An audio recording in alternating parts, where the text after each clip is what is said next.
Another day, guys. We got some new stuff again. ASM rear overs. I don't know if I'm actually going to end up using these or not. I just wanted to have them just in case I do end up needing them with the wheels that I'm going to be running on the back of here. And check this out. We got our IRP shifter mounted. I had to drill 4 holes. No big deal, but listen to this thing. It's self-centering, so second, self-centers, third, fourth, fifth, and then reverse lockout buttons on the top all the way over, and that's reverse. So we got the center console to fit in here pretty good with everything. Only thing that didn't fit the best is because I have an AP2 hazard button, and the AP1 hazard button's a little different, so I need to try to find one of those. So this is kind of just sitting down in here, but the shifter looks awesome.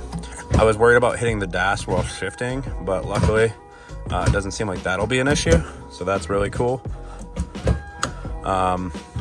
Really stoked on the shifter. It feels so good. It honestly feels like you're shifting a dog box.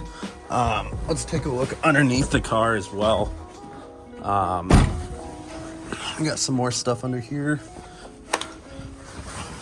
So we got our A-Star fabrication trans mount all up in place, Condor Speed Shop bushings, and then Seems Legit Garage Guibo delete to go to a 1310 or 1350 U-joint. Here's the 4 holes that I drilled. And we got a Coda built DSSR. So I chose to go for this because you can make me a custom length. And I had a friend named Joe tell me the length I needed for the ZF and the S2000. And look at this. We have so much more room in here compared to a stock S2000 trans to get to all the bell housing bolts and everything like that. There's a lot of room in here, which is nice. But yeah, it's nice to see everything all in here. Drive shaft angle actually looks like it should be pretty good. I'm not sure if you guys will be able to see it from there, but drive shaft angle should be pretty well. We're gonna throw the last little clip in this pen here because I haven't thrown the clip in this pen because as I was test fitting and stuff, but we're gonna throw that pin in and the shifter should be all mounted in place and done. And one more thing. So I'll catch you guys soon. We're getting really close. Just got to button up some random things in the engine bay. Motor's in, obviously. Motor's in. Most of the stuff's hooked up. We got to pull these injectors out and get those cleaned. We're not going to be able to mount any of the turbo stuff yet because all that's going to have to get done at Andy's because the part of my manifold that comes off here needs to be modified for the V-band housing on the turbo we're going to be running, which is a Pulsar GTX 3076R, and we're going to be running a 101 V-band AR in and out on this. But yeah, motor's all up. Most of the stuff's plumbed. Radiator hoses are all hooked up. I still need to hook up some random wiring bits like I was saying. We got our boost control solenoid that we're going to need to mount over here.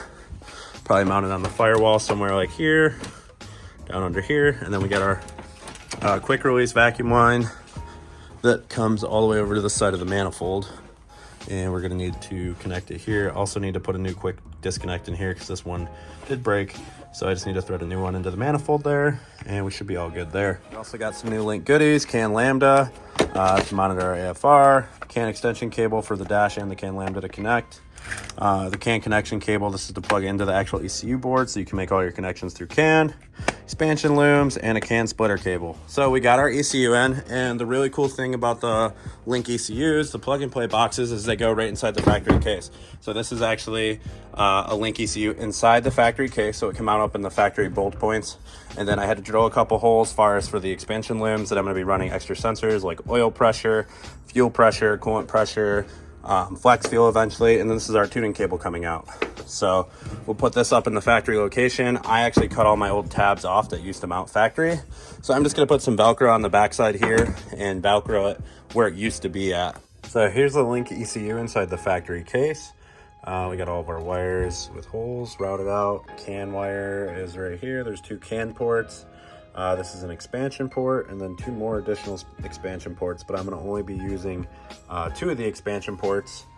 This other plug that's up here, if you can kind of see it, that's your USB comms connection cable, which is right here. It's really nice that you can just put the Link ECU inside the stock case. It just really makes everything nice and clean. We're going to put the covers back on this and get it together and get it in the car. Trying to think what else we got here. We also got our slave cylinder. for the trans with the dash 6 line. We got our dash 6 line as well off the master already, if you can kind of see it over there. Push this back here. So we got our dash 6 stainless line running all the way underneath the car to the transmission. You can kind of see it hanging right there, waiting for the slave sounder to be put in. We still need to do a valve adjustment and spark plugs. I have them over there. I just need to gap them and throw them in.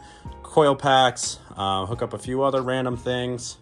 Obviously, like I said, we can't do any of the oil feed or oil return line yet until we have the new turbo mounted to the manifold, which is going to be a new piece. But yeah, we're making a lot of progress, and I don't think we're going to get started this weekend because I'm throwing a FD Long Beach party for the beginning of the year. Usually I'd be at the FD rounds, but this year I opted out. So I bought a projector and a screen, and I'm going to play it on the back of the house and have a bonfire and have friends over. It should be a good time. So make sure you guys like, comment, subscribe. Stay tuned for more content. I'll see you guys soon.